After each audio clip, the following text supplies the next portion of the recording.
नमस्कार दोस्तों, स्वागत है आप सभी का मेरे YouTube चैनल गुरुदेव एस्ट्रोलॉजी में। तो तुला राशि वालों, हो जाइए सावधान, क्योंकि यह आत्मा आपसे भयंकर क्रोध में है।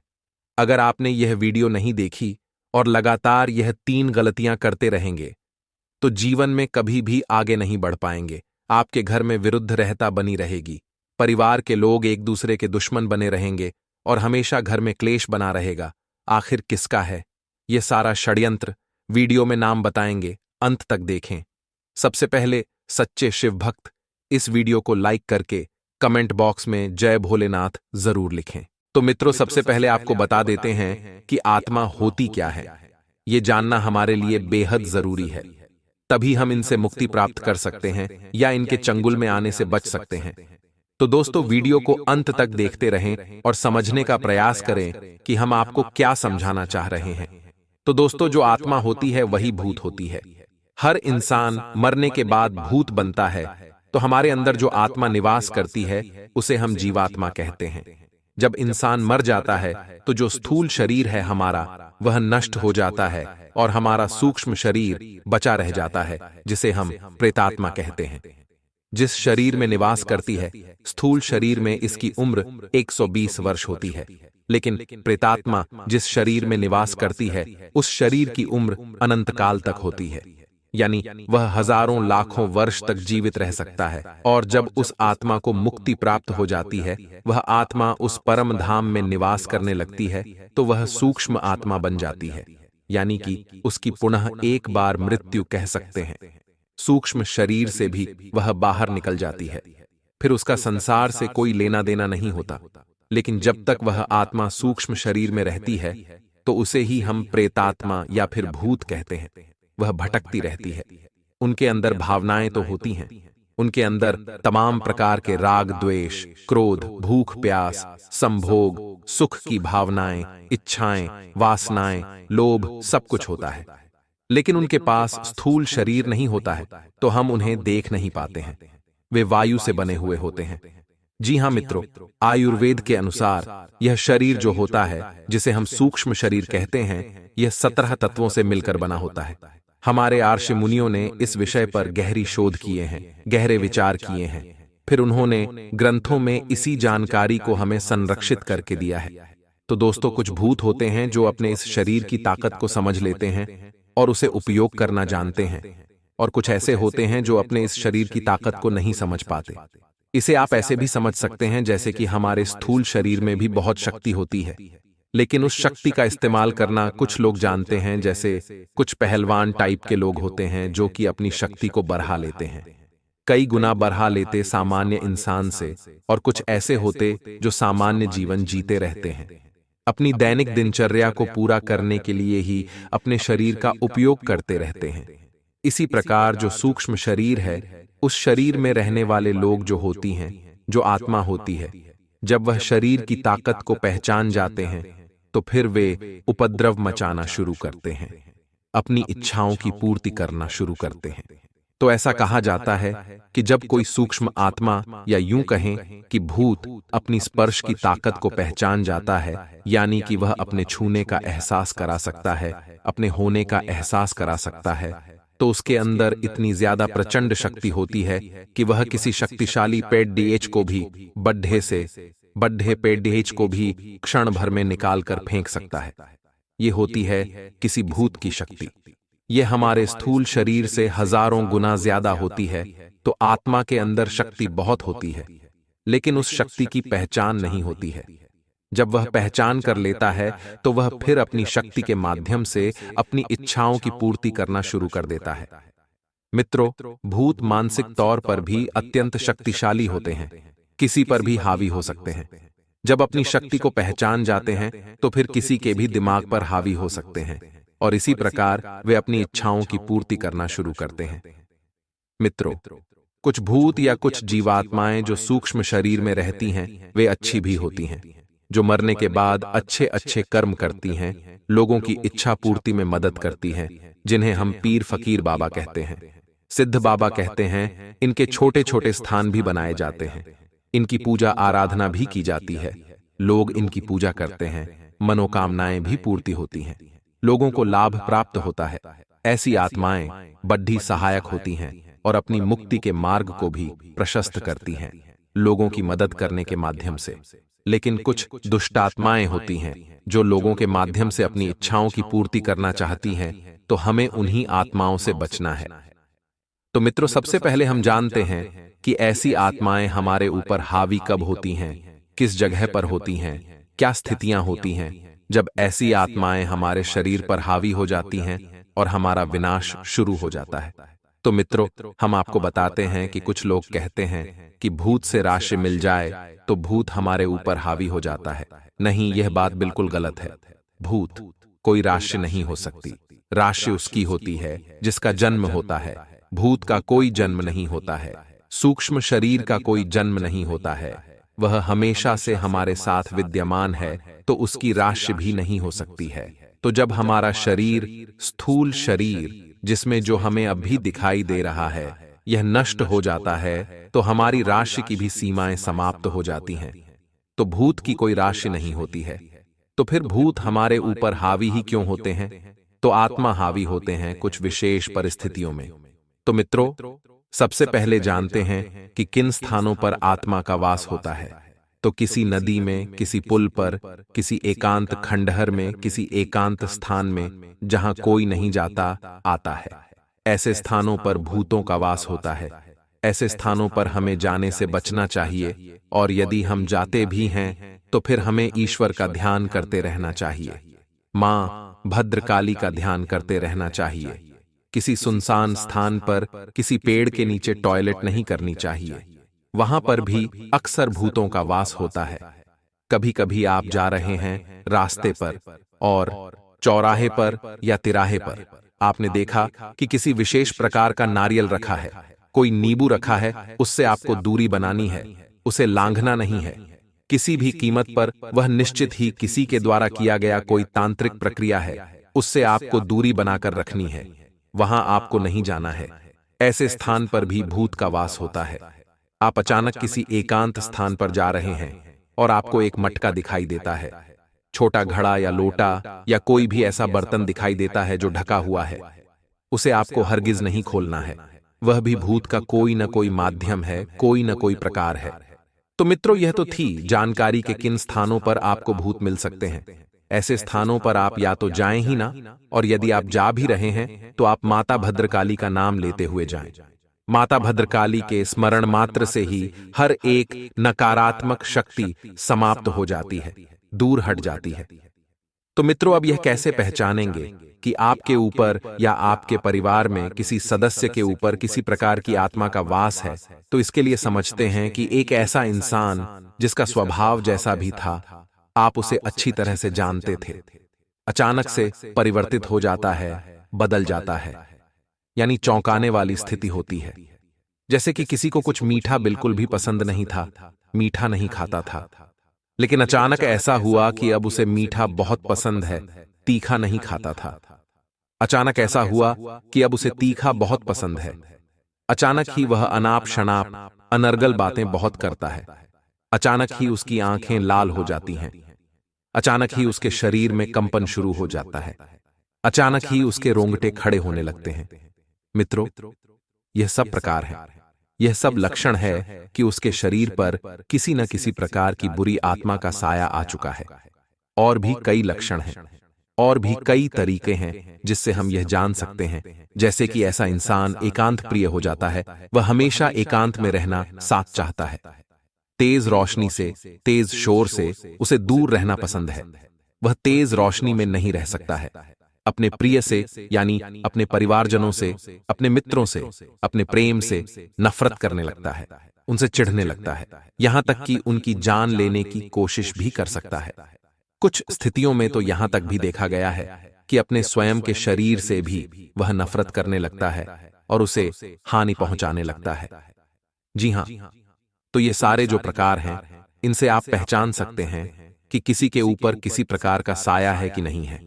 शुरुआत धीमे धीमे होती है, लेकिन स्थिति आगे चलकर बढ़ती चली जाती है, बिगड़ती चली जाती है। जो भी प्रेतात्मा, भूत आत्मा उसके ऊपर वास कर रही है, वह अपनी इच्छाओं की पूर्ति के लिए फिर उस पर हावी होती चली जाती है।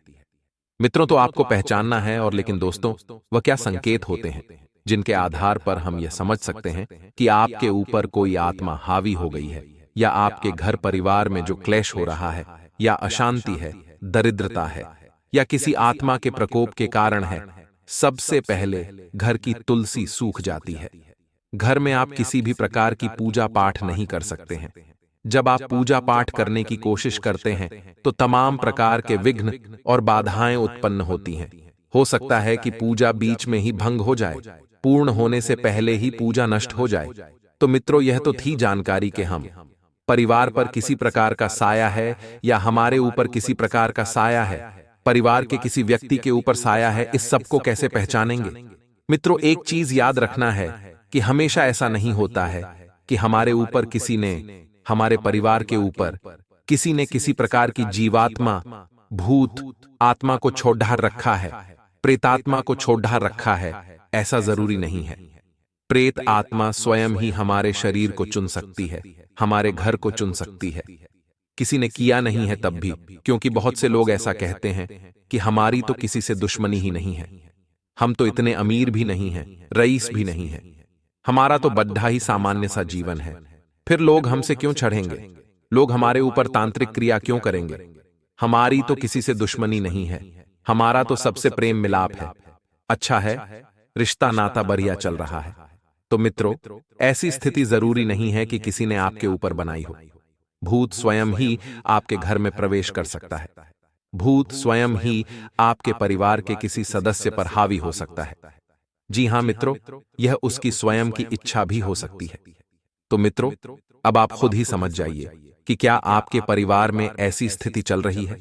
बेरोजगारी बार आच रही है। जो कि योग्य युवा हैं, उनकी न तो रोजगार प्राप्त हो पा रहा है, न ही विवाह हो पा रहा है।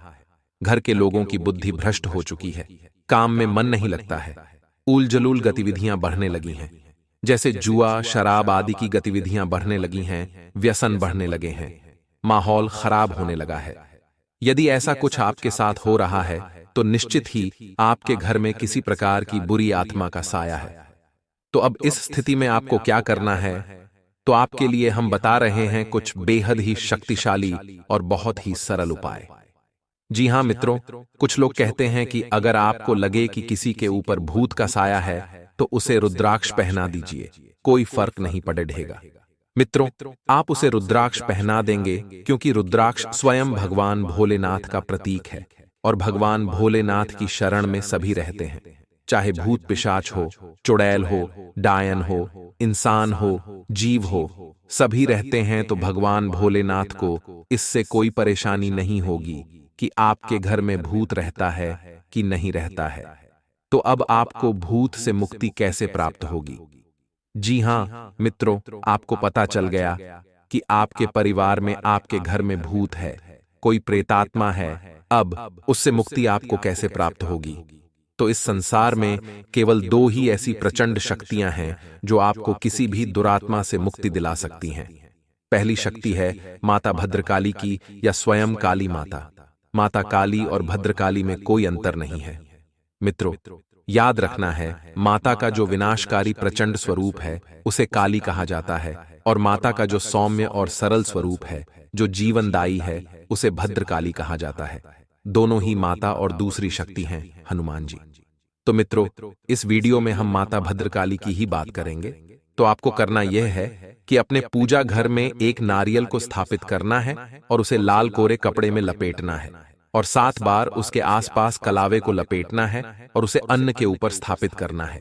यानी कि आप थोड़ा सा गेहूं रखें और उसके ऊपर उस नारियल को स्थापित कर दें, और उस नारियल को स्वयं माता भद्रकाली के स्वरूप में स्थापित करें। माता का आवाहन करें कि माता आइए, हमारे घर में आपका स्वागत है, और नित्य उस नारियल की पूजा करनी है। ऐसा आपको 21 दिनों तक करना है, और उसके बाद आपको उस दुरात्मा से मुक्ति प्राप्त हो जाएगी। अगर दोस्तों आप हनुमान जी के भक्त हैं तो वैसे भी आपके जीवन में कोई समस्या नहीं आ सकती। आप बस इतना ध्यान रखिएगा, वही लोग इस प्रकार की पूरी शक्तियों का शिकार होते हैं जो हमेशा स्वच्छ रहते हैं, घर में मांस मदिरा का सेवन करते हैं, सुबह देरी से उठते हैं और हर समय केवल और केवल नकारात्मक बातें करते हैं। आपको बस इतना ध्यान रखना है, आप खुद को एक बात समझाएं कि अगर आप भगवान के भक्त हैं तो कोई बुरी शक्ति आपको छू भी नहीं सकती। अगर आप समय समय पर भगवान के उपाय करते हैं तो कोई प्रेत आत्मा आपके सामने आने से पहले ही भस्म हो जाएगी। कुछ ही दिनों में आपके घर में अच्छी घटनाएं घटना शुरू हो जाएंगी। उस दुरात्मा का आपके ऊपर, आपके घर के ऊपर जो भी प्रभाव है वह धीरे धीरे कम होना शुरू हो जाएगा। तो यह तो थी एक प्रक्रिया जो आपको करनी है। दूसरी प्रक्रिया आपको यह करनी है कि आपको अपने घर के हर एक कोने में गंगा जल का छिड़काव करना है। जी हां मित्रों, और आपको गंगा जल का छिड़काव करना है उस समय जब आपके घर के सभी लोग सो रहे हों या शांति हो। यह कार्य सर्वोत्तम रहेगा कि आप ब्रह्म मुहूर्त में करें। सुबह 4 बजे जाग कर आप इस क्रिया को करें, और जब आप गंगा जल का छिड़काव करें तो उस वक्त भी माता भद्रकाली का नाम स्मरण करते चलें और माता से प्रार्थना करें कि माता हमसे जो भी भूल चूक हुई है उसके लिए हमें क्षमा करें, हमारी गलतियों को माफ करें और हमें इस दुरात्मा से मुक्ति प्रदान करें। तो आपको इस प्रक्रिया को भी 1, 2 या 3 बार दोहराना है। और इसी के साथ साथ आपको अपने घर के दरवाजे पर गाय के गोबर से लीपना करना है। गाय के गोबर से थोड़ा सा लेपन करके उस पर चौक बनाना है और उस पर एक दीपक जलाना है। इतना करने मात्र से मित्रों आपको आपके परिवार की जो दुरात्मा है या आपके घर के परिवार के किसी सदस्य पर किसी प्रकार की बुरी आत्मा का साया है, उससे आपको मुक्ति प्राप्त हो जाएगी।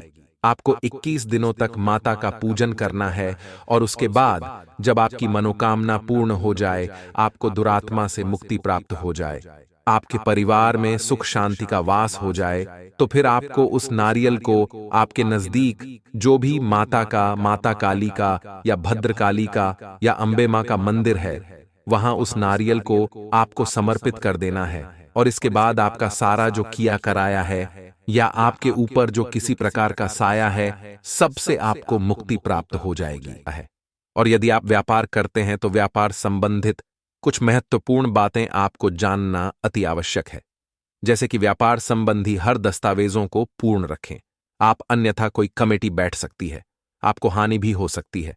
सब चीज ऐसे तैयार रखें कि कोई भी देखे तो समस्त कागजात आपके पूर्ण रहे, किसी प्रकार की त्रुटि आपके कार्य में ना हो। गलत ना करें, कोई भी कार्य करें अच्छा करें, गलत ना करें, किसी के नुकसानदेह ना हो। अन्यथा कोई ऐसा कार्य आप करते हैं जिससे किसी को क्षति पहुंचती है तो आप भीखती पहुंचना संभव है। तो जो कार्य करें अच्छे कार्य करें। और आपको बता दें कि यदि आप सरकारी नौकरी करते तो सरकारी नौकरी से संबंधित स्थान परिवर्तन को लेकर आपकी कोई योजना है, नीति चल रही है, तो उसमें आपको कामयाबी भी प्राप्त हो सकती है। ग्रह नक्षत्रों की जो चाल है इस समय में आपको साथ देंगी। मैं ग्रह नक्षत्रों की जो चाल और आपको यह बता दे कि कुछ लोग ऐसे भी हैं जो आपके घर को बर्बाद करना चाहते हैं। वे आपके घर परिवार के भी हो सकते हैं, बस पहचानना आपको है। सगे संबंधी हो सकते हैं, आस पड़ोस के हो सकते हैं। तो इससे बचने का सबसे सरल उपाय है कि अपने कार्य के प्रति लगाव रखें। किसी की बातों में ना जो कार्य कर रहे हैं, अपने ऊपर विश्वास कर कर कार्य में पिप तरीके से लगे रहे। कोई कुछ नहीं बिगाड़ सकता। और आपको यह भी साथ ही साथ बता देते हैं, स्वास्थ्य के प्रति भी आप थोड़ा सचेत रहे, समय समय पर खानपान पर ध्यान देते रहे। किसी भी प्रकार की कोई ऐसी चीज ना खाए जो शरीर के लिए हानि पहुंचाए। विद्यार्थियों को शिक्षा व करियर से संबंधित समस्याओं का हल मिलने से राहत मिलेगी। तथा दोस्तों, अगर कोई विपरीत स्थिति बने तो गुस्से से बचे। आर्थिक मामलों में सोच विचार कर निर्णय ले। संबंधों में मधुरता रखें। अति आत्मविश्वास आपके लिए नुकसानदायक साबित हो सकता है। और हां, कारोबारी मामलों को लेकर यह समय संयम बनाकर रखने का है। उधार दिया हुआ पैसा या पेमेंट कलेक्ट करने के लिए भी दिन उत्तम है। नौकरी पेशा व्यक्तियों को अचानक यात्रा का ऑर्डर आ सकता है तथा पारिवारिक सदस्यों के बीच आपसी सामंजस्य बना रहेगा। प्रेम संबंधों में नकारात्मक बातों से दूरियां आ सकती हैं। और हां, इन बातों का भी ध्यान रखें कि जीवन में आ रहे उतार चढ़ाव आपके कर्मों के कारण है, इसलिए काम करने से पहले उसे परखना जरूरी है। सही गलत का अंदाजा सही तरीके से लगाना होगा। लोगों के बहकावे में आकर गलत निर्णय ना लें। लालच के कारण कोई भी गलती ना हो, इस बात का ध्यान रखें। तथा आपका कोई अटका काम सुलझ सकता है तथा आप इस वक्त अलौकिक घटनाओं से प्रभावित रहेंगे। आप आज अपना दिन किसी रहस्यमयी मुद्दे की खोजबीन में बिताना चाहते हैं और कोई रहस्यमयी फिल्म या उपन्यास देख पढ़ सकते हैं।